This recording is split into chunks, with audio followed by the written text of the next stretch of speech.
Good afternoon, ladies and gentlemen. Welcome to the afternoon session of day 4 of the eFrames 2020. We've had a stellar morning session with some heavyweights. The afternoon session talks about the economic impact of the media and entertainment sector, post-COVID-19 lens and the way forward. To tell us more, I would like to invite the moderator, Mr. Uday Singh, Managing Director, Singular Pictures, to introduce us to the panel and take it forward from there. Mr. Uday, the platform is all yours.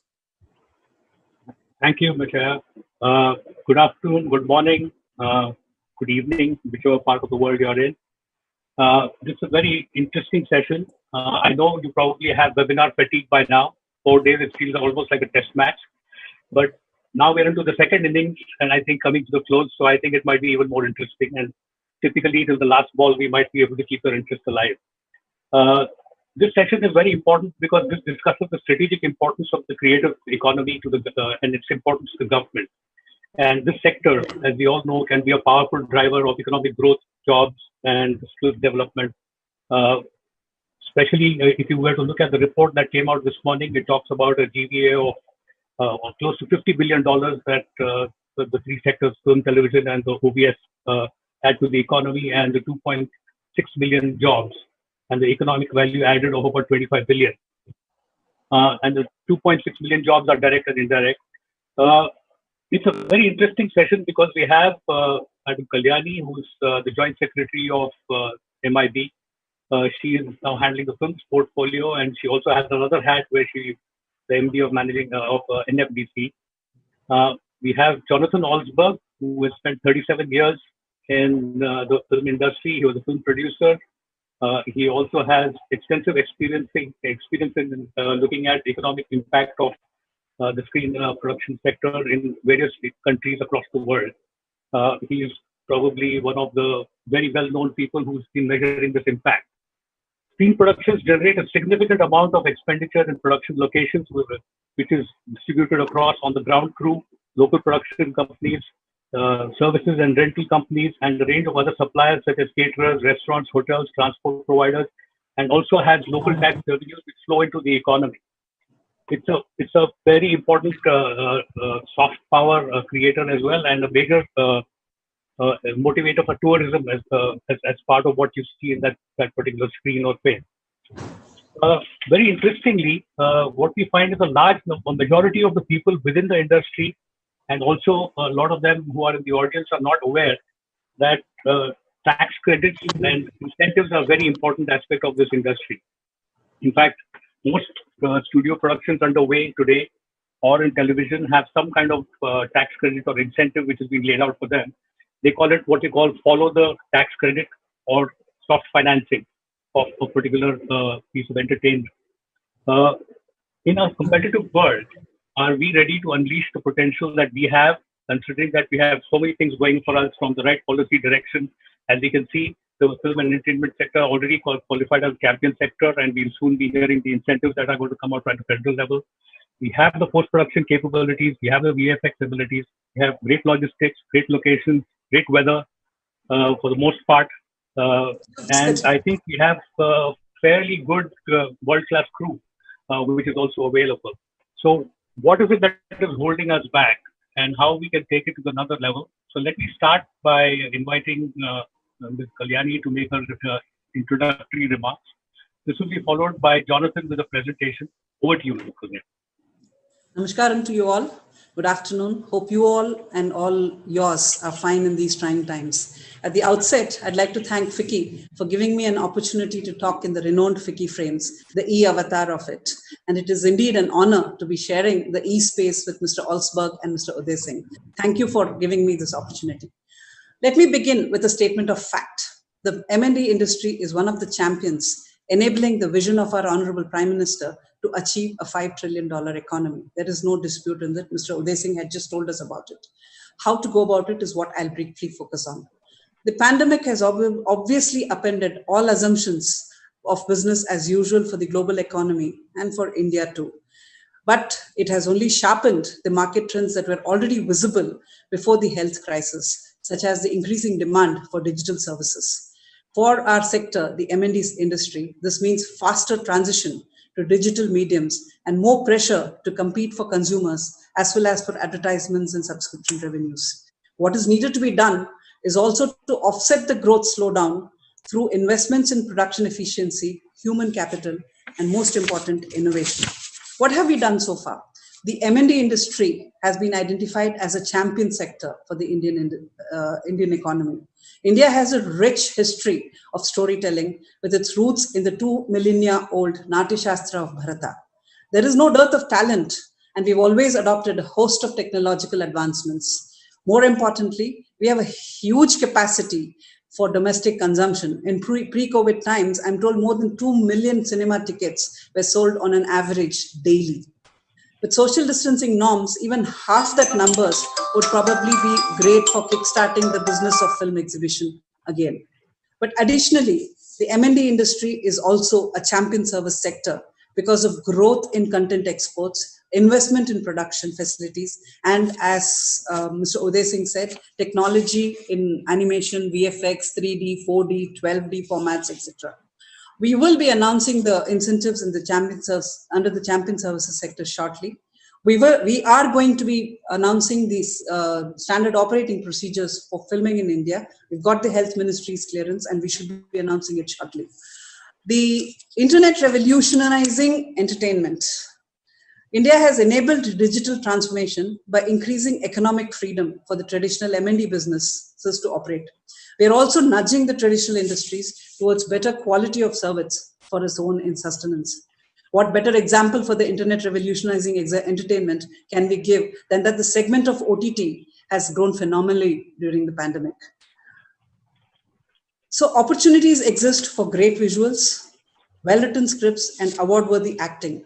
But what the internet has taught us is that consumers want every type of story, highbrow, lowbrow, funny, scary. As MD of NFDC, we've always supported independent cinema. So there is a space for that also in the internet. We recently had a lockdown film festival, which has got critical acclaim right now. Why is India well placed for this revolution? We have large smartphone usage, diverse stories, cultures, regions, beautiful destination for shooting, etc.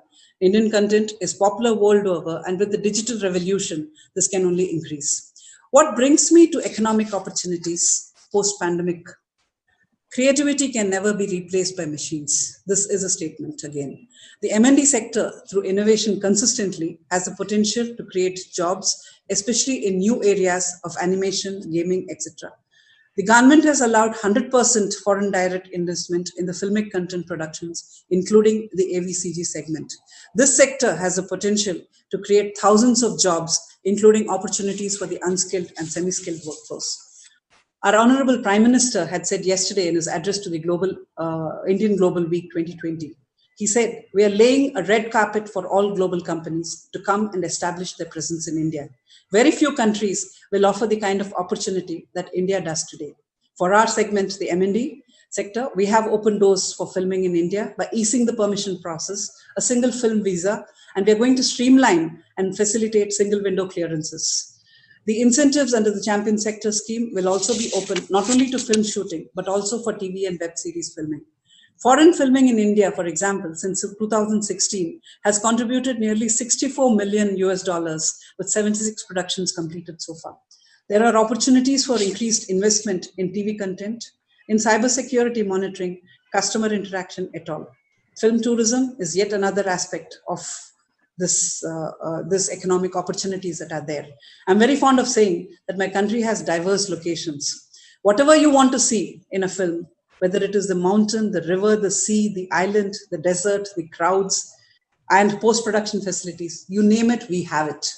And you need only one visa to see it all for tourism and one film visa to film it. In addition to the exposure that is provided for these films, we have the talent. In fact, these 76 films used over 20,000 personnel in India. And I have the statistics out of 76 projects. 28,000 people were employed as cast, including extra supporting cast. 1,100 foreign nationals came to India for shooting the films. So nearly $64 million US spend was done. So what is it that we can do? The M&E industry we can focus on the development linkages also, because development linkages are important in my country today. We can help the transformation by focusing on information dissemination, information education, and entertainment. The COVID new normal has allowed newer ways of seamless access to knowledge. At the recently concluded Cannes Virtual Film Festival, the world could access the webinars with well-known film fraternity. FICCI E-Frames is another version of how we can access world-class content. On the education front, skill upgradation is what can help transform the workforce. Online courses are here to stay. Finally, my takeaways for this session are the 5 E's of entertainment for media and for the M&D industry. Exposure through internet, technological advancements, etc. Satya Nadella had said that technology is only an enabler, not only in terms of products and offerings, but also an enabler of human creativity and achievement. And that is where we all come in as the media and entertainment industry. The economics through job creation, opportunities, etc. Film tourism obviously is a segment of it. Export of Indian content, Indian services. Entertainment, it's obvious, and e-training. Finally, the eyeballs have increased for creative content. They've exponentially increased, especially with the pandemic, and that is probably one of the greatest takeaways of the post-COVID situation. The theatrical exhibition will also need to evolve. Probably the new avatar in theaters can be an interactive or an immersive experience, which the OTT may not be able to provide immediately. This is what Mr. Shekhar Kapoor had said in one of the seminars at the Cannes Festival, that the Indian theater exhibition will probably have to take on new avatars. As I said elsewhere, you cannot lock down creativity. And that's all from me for the time being. Thank you for your patient hearing. Namaskar. Thank you so much, Kalyani. Very interesting. We moved from red tape to red carpet already. $64 million from 2017. That's a fantastic amount of FDI that has already come in. And this is just by creating a single window clearance, I'm sure. Once you have the incentives in place, which you're going to be announcing shortly, and coupled with the single window clearance, also coupled with the fact, and I would dare say that this $64 million would, you said 28,000 people were employed directly. So if you were to look at the iceberg principle, it's about 1:3 ratio, then you're looking at about 84,000 jobs that were probably spent in the local economy in terms of, the indirect and induced spending, which I think is substantial by just putting up a single window to clear film. I think with the cost arbitrage India enjoys and with the incentives, I think almost 14 to 15 states already have local incentives. This could be a very good combination to attract more production. Is this the best way to deal with it? What are the various challenges and problems other countries have faced? Nobody is better equipped to tell us about it than Jonathan. Over to you, Jonathan, with your presentation. Thank you. Thank you very much indeed, Uday. And thank you to FICCI Frames for the opportunity to meet you all and to be involved with this. And perhaps we could put the PowerPoint presentation up on the screen now. And while that's happening, I'll explain to you, I'm talking to you from London. We're a UK-based strategy consultancy that works globally in the creative industries, particularly in the screen sector of film, TV, digital media, games, etc. Most of our work is advising governments around the world on policies and strategies to grow these industries. But we also work for businesses who are operating somewhere along the value chains of these various sectors. And we've been doing this for nearly 30 years. I'm going to take you through a presentation for 10 minutes or so, which essentially provides to you information on 2 reports that we've published recently. And this presentation will be up on the FICCI Frames website after this session if you want to take it. Basically, there are 2 topics of this presentation. The first topic is based on a report we just published last week, which is about the impact of film and television production on the global economic recovery, in particular from COVID-19. And then after that, I'm going to talk a bit about a report that we published towards the end of last year about best practice in policies for screen sector development. So let's move on to the next slide.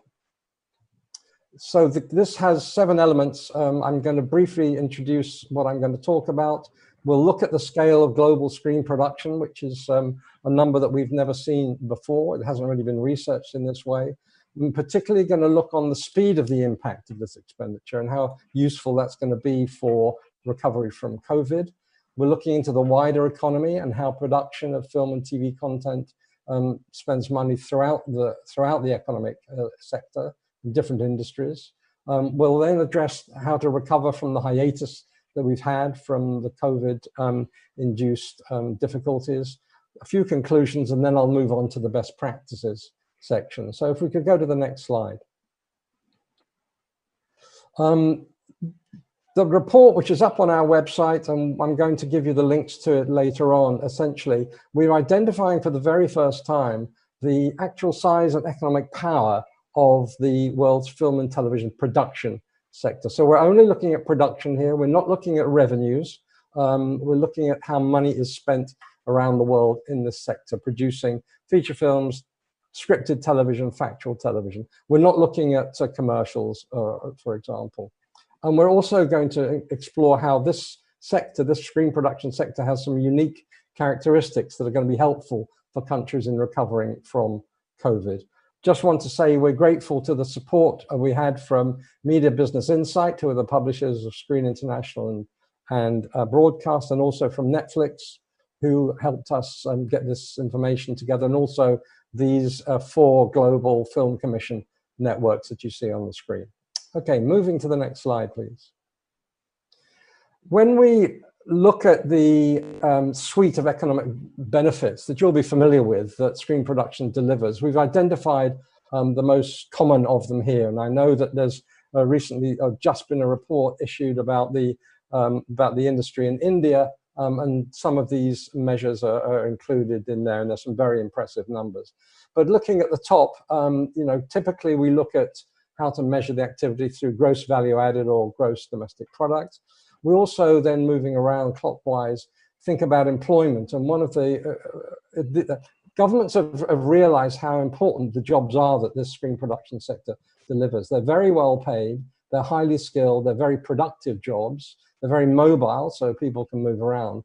But perhaps even more important, these are not jobs that are easily displaced by robots and by AI. So we call them the jobs of the future. In many countries that have attractive incentive structures for international productions, there's a very, very heavy leverage factor that brings in an awful lot of money from outside a country in terms of inward investment.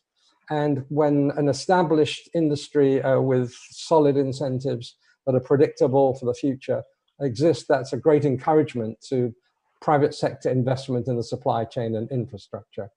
We've already mentioned screen tourism in this conversation, and also the very positive national branding opportunities and soft power opportunities that a country has through its screen content.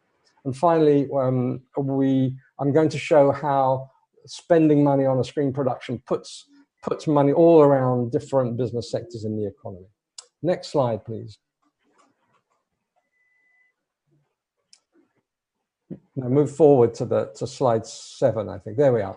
So just to say quickly, in 2019, which was a new high watermark globally, we found that expenditure on screen production reached an astonishing $177 billion, which puts it at almost half the size of the world's wine industry, which has been going for very many years, and is twice the size of the car manufacturing industry of electric cars.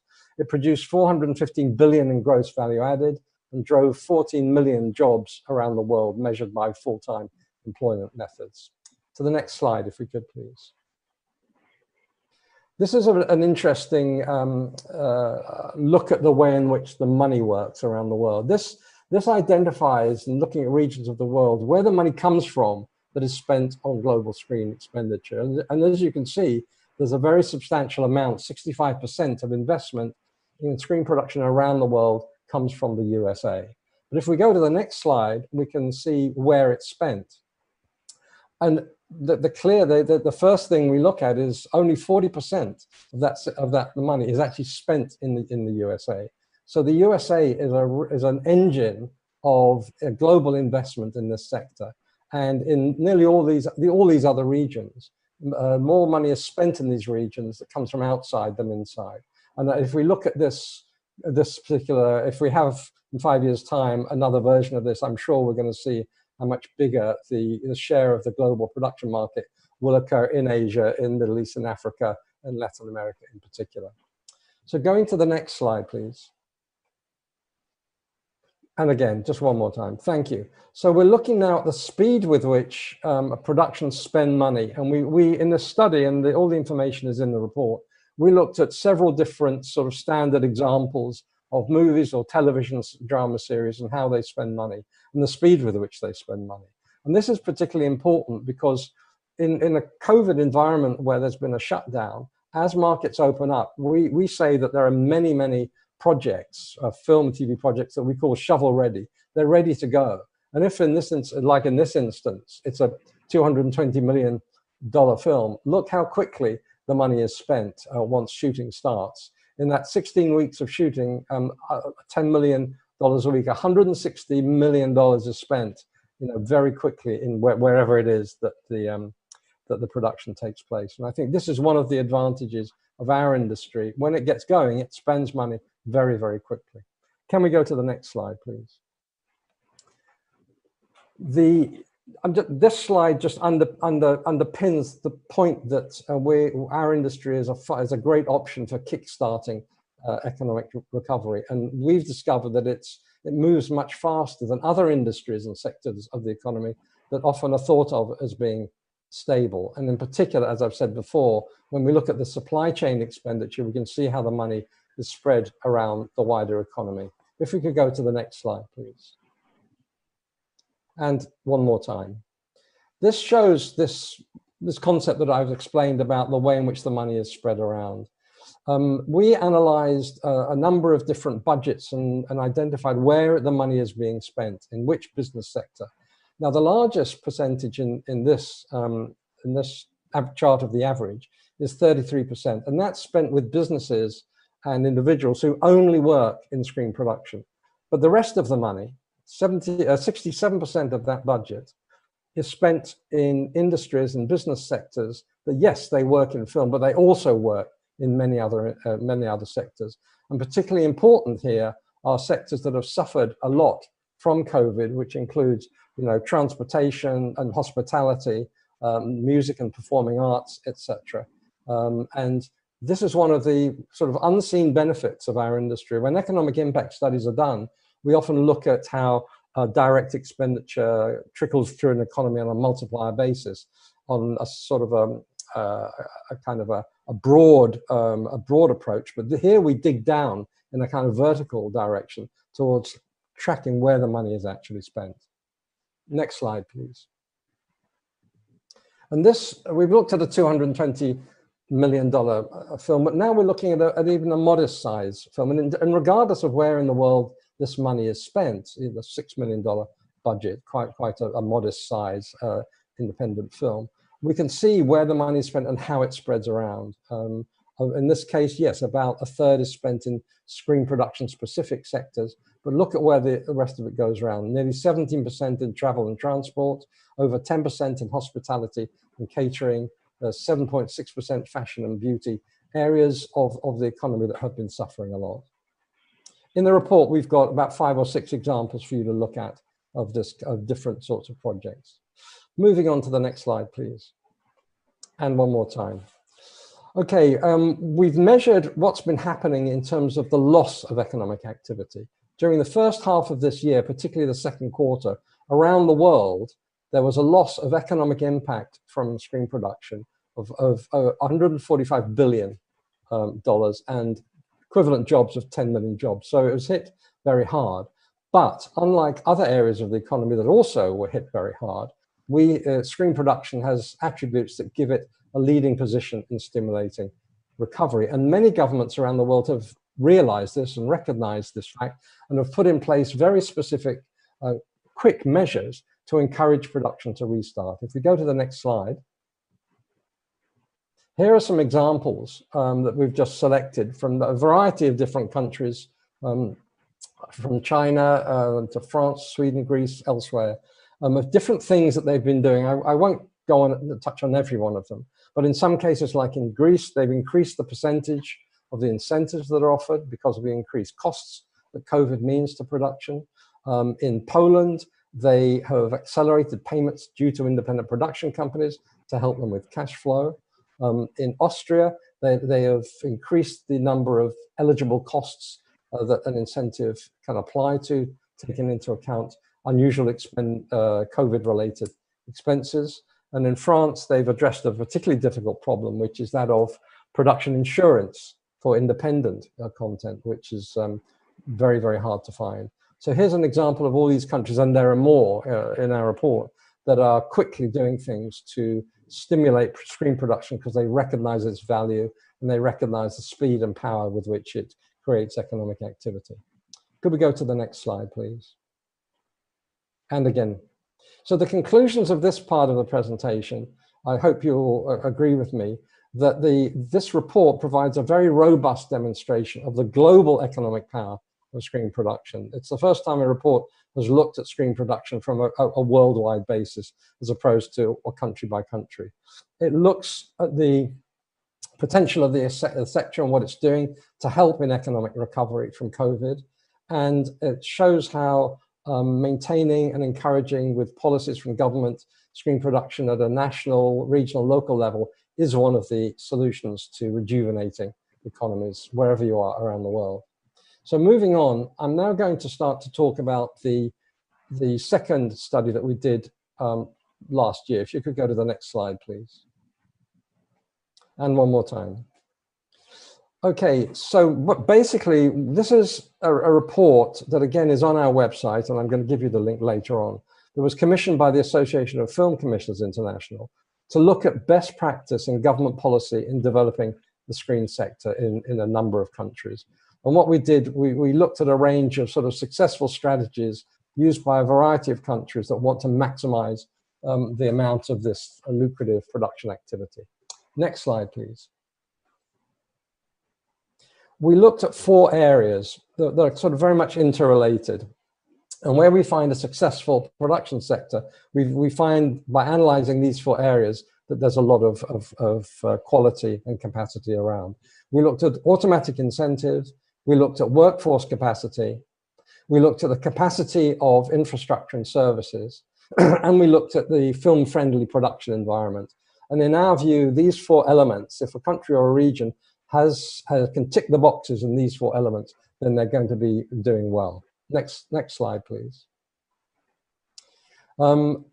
This tries to show that even though these are 4 separate areas, what is needed in most countries is a cohesive sort of group of policies that fit together to deal with all of these particular 4 areas, and also that they not only focus on the attraction of international projects, but also obviously what's crucial is the development of a national production sector. The relationship between the international and the national production environments, they're very symbiotic. You can't have one without the other. And as we say at the bottom, a well-designed sort of unified policy and legislation and strategy is what's needed. Moving on to the next slide, please.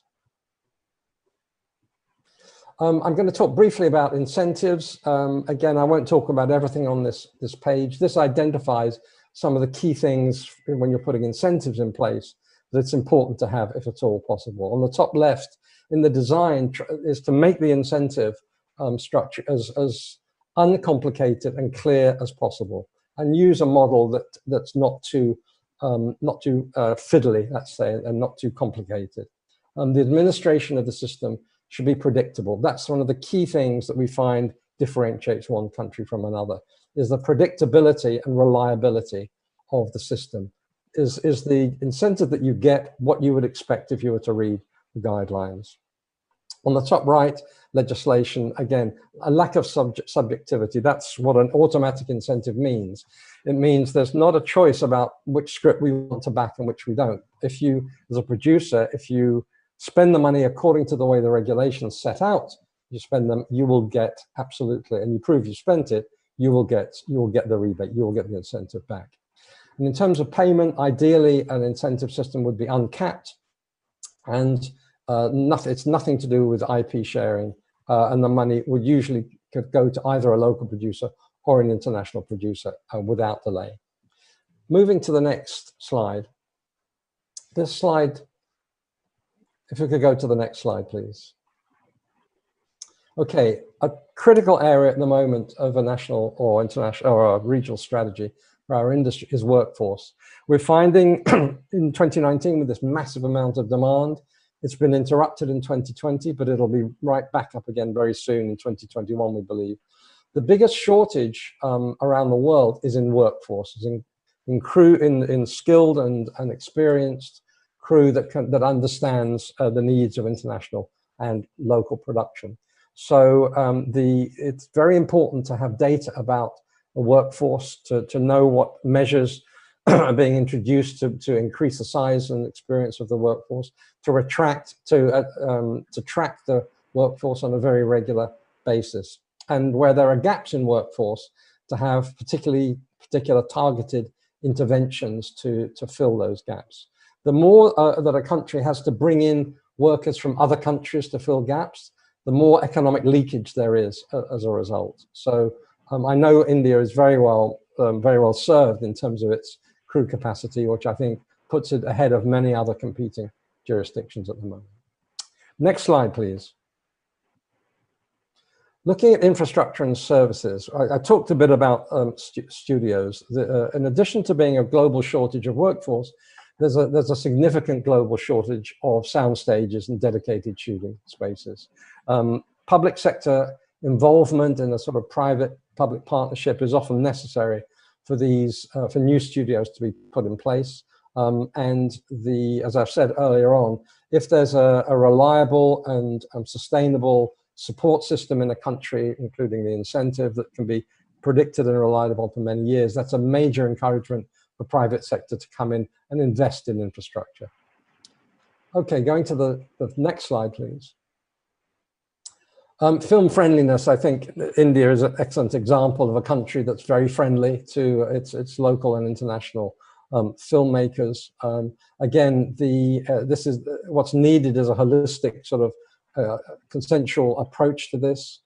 Usually it's necessary to have the film-friendly policies be part of an overall strategy for growth, but it's very much about making life easy for productions to come and shoot and spend a lot of money, both in terms of permits, and immigration and other visa regulations. And of course, with COVID being a big issue at the moment, there will be a whole range of new regulations and protocols that are required, and making these regulations and protocols as clear as possible and as easy to deal with is going to be a very important part of film friendliness. And I know, Mr. Kalyani, you said that there were going to be some announcements shortly about this, which we'll be very interested to see. Okay, we're nearly there. Thank you for your patience. If we go on to the next slide. So if you go to our website or to the AFCI website, that's where you'll find both of these reports. As I said before, this PowerPoint presentation will be on the FICCI Frames website as well later, so you'll have access to these reports. And we'll be very happy as a company to answer any questions you might have either now or in the future about these reports. And in particular, I wanted to announce that in relation to the new report on the impact of production in a COVID situation, we're available to do a presentation like this to government authorities in any state or region or country around the world that would find it useful, absolutely, obviously at no cost. It would be our pleasure to do so. So that's it. I appreciate your patience. It's not always easy to listen to these sorts of presentations in this environment. So I'll finish now and hand back to Mr. Uday Singh. Thank you, Jonathan. It was remarkable presentation, very informative. It also, we had made a prescription a few years ago to the government about simplifying the procedures and incentivizing and promoting. And I would dare say, looking at the empirical facts and the data that you have provided, which can actually help in making very good policy decisions. This would probably, you will add another M to this SIP method, where is measurement. I think every time you're putting incentives out, it's very important to measure the impact of what those incentives are. I would rather look at not as a spend, but as an investment made in the film production, because for every dollar that you're putting in, there are some studies which show that you might get a return of between $7 to $14 back.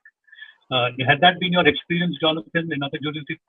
Yeah, we've done a number of studies, and many of them are on our website, of economic impact of screen production. I know the study that you had, that Deloitte did for you, that was just been announced, looked at revenues of the sector as well as production. We tend to look at the sort of investment side of production, which is a mainstay of our work.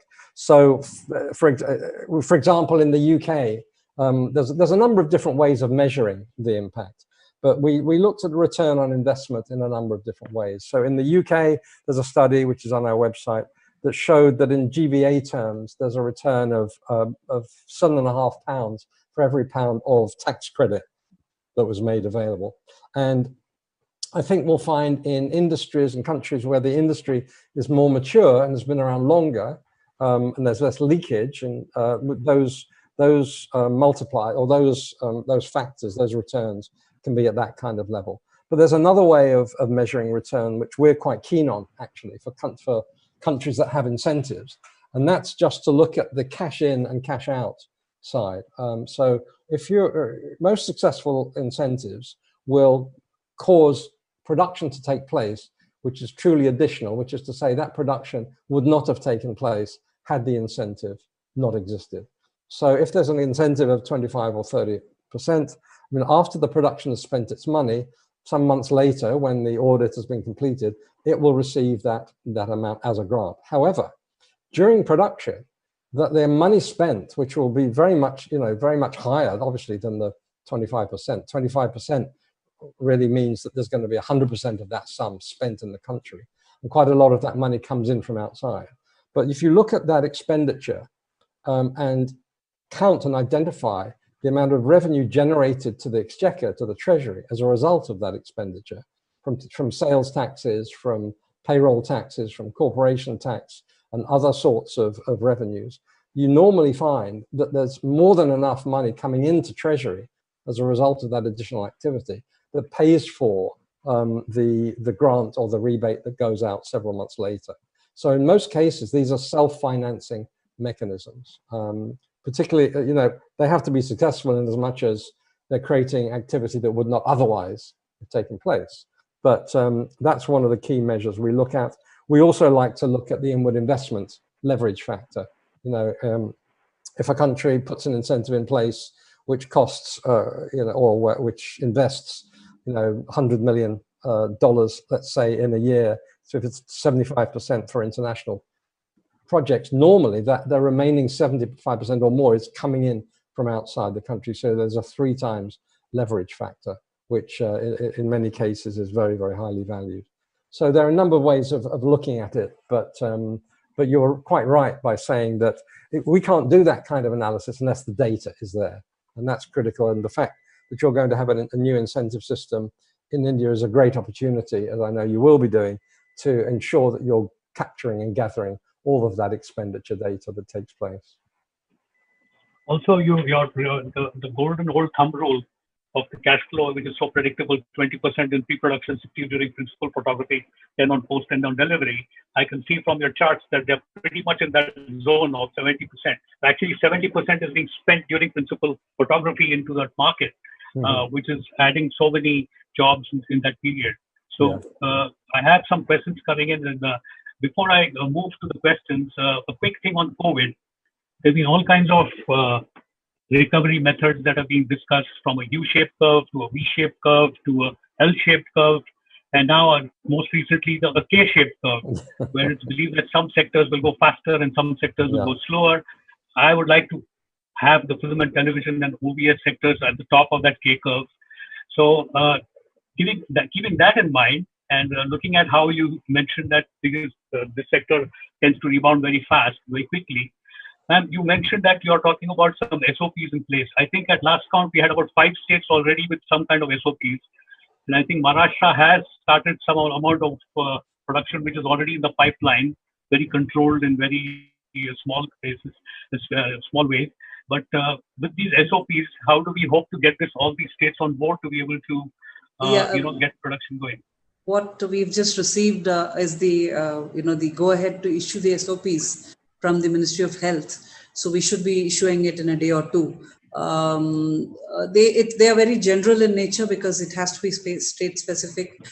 Shooting not permitted in containment zones. All those general perspectives are there, and then safety norms and social distancing and all those things have to be there in place.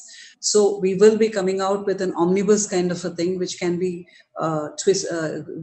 fine-tuned for the local situation which is there, because we would not want the film fraternity to lose out on people because of COVID. So therefore, when we start shooting, it should be in a manner which is safe.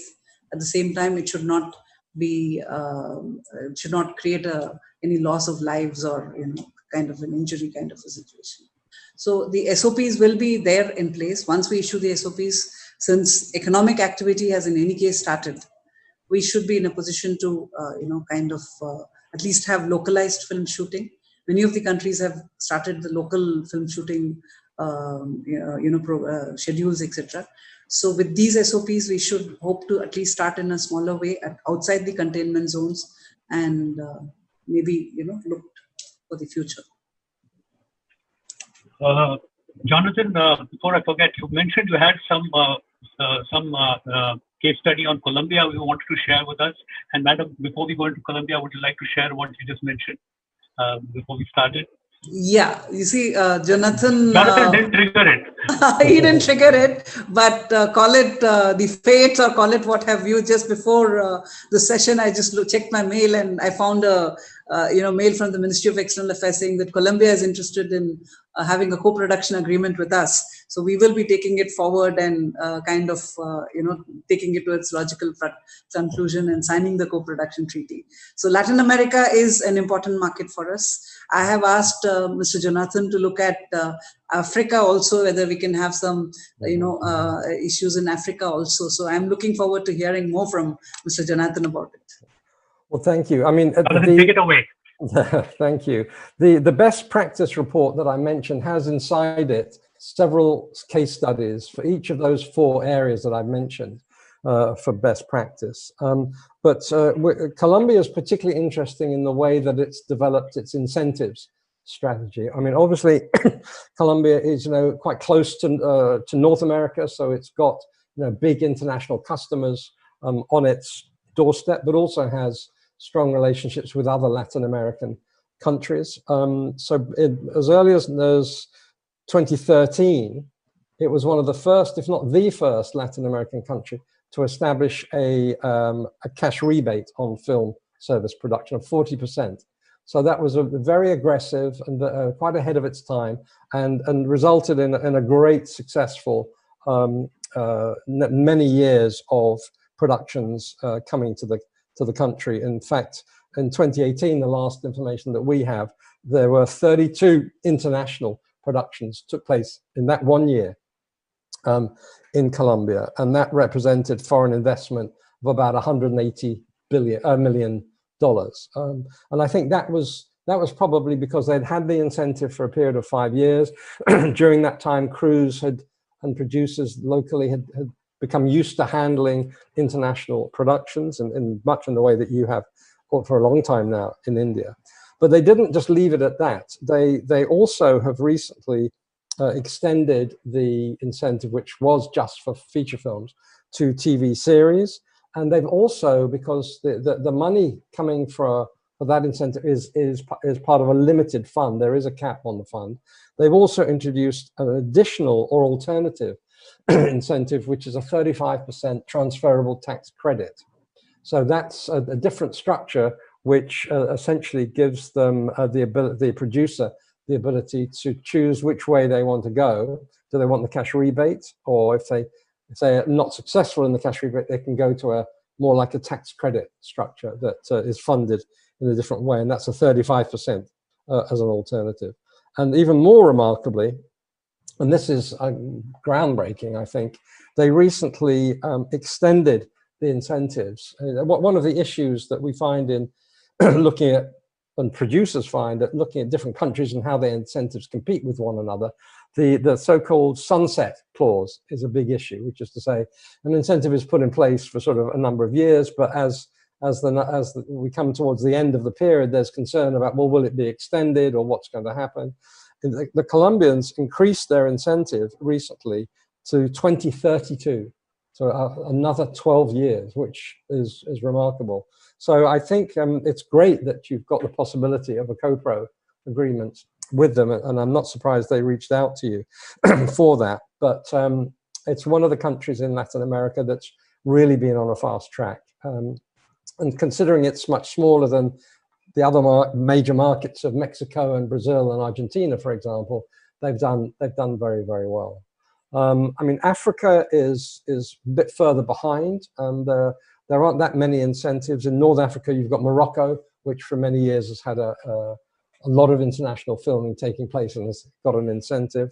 And even though it's not on land, you know, it's off the shore. And Mauritius, which is part of Africa, has got a very successful incentive and hosts a number of productions from all over the world because of its very interesting, diverse population. They've got different looks that they can give.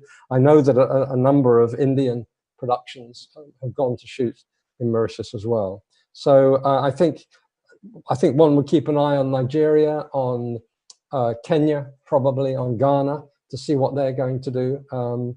But so far, they're a little bit further behind Latin America in this regard. Chile, as another country in Latin America that has had an incentive, but it's tended to be a bit stop-start, which has damaged the Chile side of things. And I think what I said earlier about predictability and sustainability and longevity, whatever country introduces an incentive, it's essential to provide the impression that it's there to stay and it's not going to be curtailed or capped. Also, yesterday you mentioned about Abu Dhabi, which yes. probably is getting very aggressive. Yes, well, Abu Dhabi is very interesting. I mean, in fact, the whole of the Middle East is a very interesting market because it's a very young population. They're very quick takers up of online services. And I know we've got a number of major Hollywood studios or streaming services that are clients of ours. And I know they're looking at the Middle East as a very, very fast growth area. And obviously, not just for international productions, but also local language productions that some of the streamers often make. This is a very interesting new kind of content that's just emerged in the last 4 or 5 years. And I know in India you host a number of them, but these are from the streaming services and also from the major Hollywood studios, but particularly the streamers who want to drive subscriptions, that they're making very, very interesting and attractive local content to put on their platforms that spend typically much more money than the typical local TV series or movie. And we call this a hybrid kind of local language originals. And that's a tremendous growth market that you've got in India, but also Abu Dhabi has. Abu Dhabi has got very ambitious plans to create a state-of-the-art soundstage complex, but also has had an incentive for 6 years that is working very well, and is one of the countries in the Middle East that I think has very substantial ambitions. They've hosted a number of Bollywood productions already, and I would imagine that will continue. Yes, so like you mentioned, even the whole strategy of Colombia and Abu Dhabi, it's all about runaway productions from the big markets like India's productions and the Hollywood productions. Your chart said 65% of spending is from the US and 40% is actually spent there. Yes. Which means 25% is flowing to other parts of the world from the US. So that's all runaway production, which I think they are also reacting. And I think what 35 to 40 states have their own incentives to try to keep those productions within. But I would say I would say it's important on any strategy to have a balanced strategy to attract runaway productions, but also to develop local production community and content, because those economic impacts that we talked about earlier on are not just derived from the inward productions. In fact, without a thriving local production sector, the inward productions don't have the capacity, the crew, and the talent to work on what they want to shoot. Sorry to have interrupted you. No, no problem. I was now going to the questions that I've got from the audience. The first question is, UK is regarded as the birthplace of the concept of the creative industries. Over the past decade, it has come under criticism for its focus only on the economic gains of the industry. How do you think India can avoid that?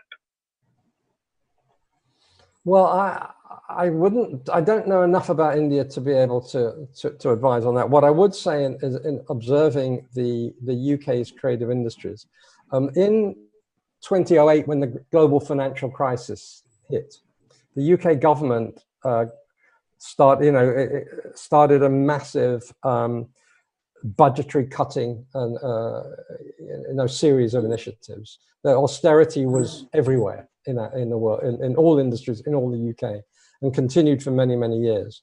One of the only areas where austerity was not applied was in the area of the creative industries, in particular, the tax credits that we had. So during the period of government austerity from 2008 to 2015, just about, or longer, during all those cutbacks, continued investment through the incentive produced a fourfold increase in production activity.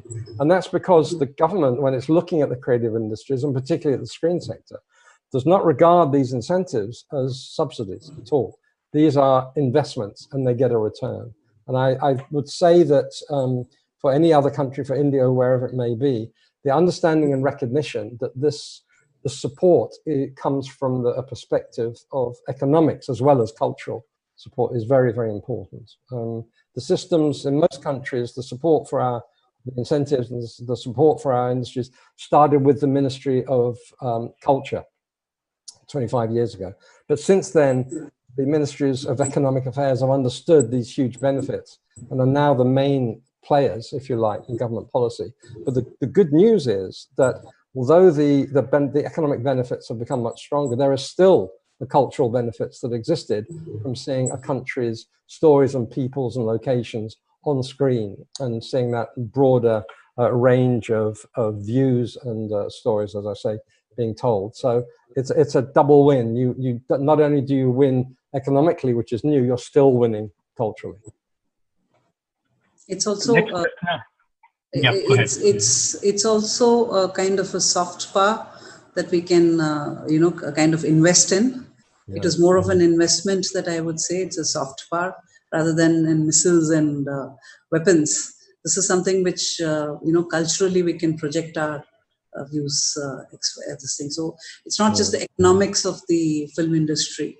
I've had films which have cost about $100,000 rupees, made in 100,000 rupees in NFDC. I mean, 25 lakhs, 10 lakhs films, which are very good films, which can be, showcased internationally. So I wouldn't say that, a smaller budget film can also be made very well as a huge budget film. So the space is there for both to coexist and survive. So that is where I think we need to kind of focus on. So as we say, we vicariously travel through the movies. We get to see these locations and places, and that's why screen tourism is so important.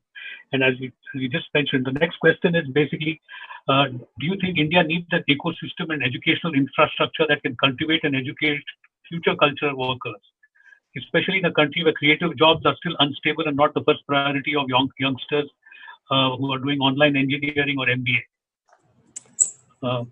This is from the audience. Well, I'm not an India expert, but I'll make one comment before I pass it over to Mrs. Kalyani, and that is that there has been in many, many countries, in some cultures and some families, a resistance from parents to see their children moving into a so-called creative industry or arts industry. And this is across all kinds of cultures, and we've seen this in Indian families, in Asian families, in China, and wherever it may be, and in the UK, that that the jobs in our industry are not solid and not as serious and as doctors, lawyers, accountants, etc. But so the task is to change that perception among the parents and the young people to understand better what these jobs are. And that's all about, and that starts very young. That starts in schools, in the curriculum, to show how interesting and important these jobs are. And also to have schemes, which I'm sure you have in India, of apprenticeships and internships that takes young people from school and gives them an opportunity early on to establish themselves in the industry. But I mean, one of the things that I've been saying in the UK is to parents who would like their children to be bankers rather than working in the creative industries, I point out that creative industries has overtaken the financial industries in global growth and in growth in economic terms. So it's you know, the world is changing, but the message needs to be gotten across. Also, your chart that you kind of talked about, where it's half the size of the wine industry, that has a list of other industries where the 177 billion measures up. So 177 billion dollars is a very, very big investment in this industry, and I think I've been in this industry now for close to 24 years, and I can tell you that there's no other industry that I would rather be in. Long time back, people wanted me to join Citibank, and I said no, that's not my calling. And on a personal note, both my kids went to Berkeley School of Music, and my son ended up at MIT Media Lab. So being creative and letting them grow in their own creative field, it takes them to places, you know. Well, I started life in the finance industry. I was an investment banker in London and on Wall Street for 10 years. But I've been in this business for 38 years. And I can tell you, I'm having much more fun now, although I'm not earning as much money as I used to. That's true. That's you see, just a reply to what the question is, that long ago Radhakrishnan had said, I think it is attributed to Radhakrishnan, our president, and apparently he had said it to Stalin, when Stalin took him around, the USSR, and said that, look, what we've done so much. He said, there are certain things in life without which man cannot live. But there are also certain things in life without which man does not care to live. So, so I am a parent, whose one son is an engineer and my daughter studying law, the traditional thing. But it was an option that they opted for. And insofar as the online training is concerned, online courses which are there. Recently, with NFDC, we had started an online course on cinema appreciation with the Film and TV Training Institute at Pune. And we had space for about 40 students, and it was oversubscribed by nearly 50%. And we landed up with people wanting to learn it, spend money to learn such things. And similarly, so it is with another course on editing that I'm doing with in my Chennai office. So it is not that the engineering and medicine and law, etc., are going out of business. But at the same time, I'd say that these are the new forms of the work culture or the work or opportunities that are there for the youth. And IIT Bombay, for example, has an international center for design, which is creating graphics and animation and this thing. So there is a merger of technology as well as this thing. So to answer to the question, both can exist simultaneously, and probably one can complement the other two.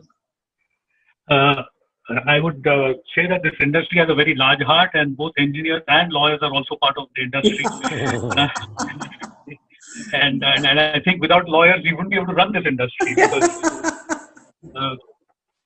that being said, I think it's time to wrap up. With COVID, all we can say is the only certainty is uncertainty. We really don't know how this is going to play out because we don't see an end date in sight.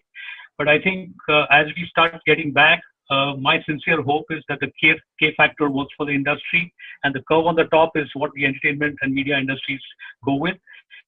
And we soon hope to hear of the announcements of the champion sector, which will encourage more foreign productions to come here. $64 billion already in the bank. It's a good start with just a simplification process. Now with incentives and with the benefits of arbitrage and our capabilities, I think we have a very good chance to unleash the potential that we have in India. Thank you. That concludes this discussion. Thank you very much. Thank you all. Thank you so much, Uday. It was a wonderful session. Thank you, Jonathan. Thank you, Ms. Kalyani. Ladies and gentlemen, with that, we move to the next session. This is the end of the session. The next session is titled, has Mr. Stefan Odenbrock, Festival Director, Indo-German Festival, as the moderator. We'll start in 5 minutes. It's titled Taking Indian Content to Global Markets, which is a perfect succession to this panel that we've just had. Thank you, Jonathan. Thank you.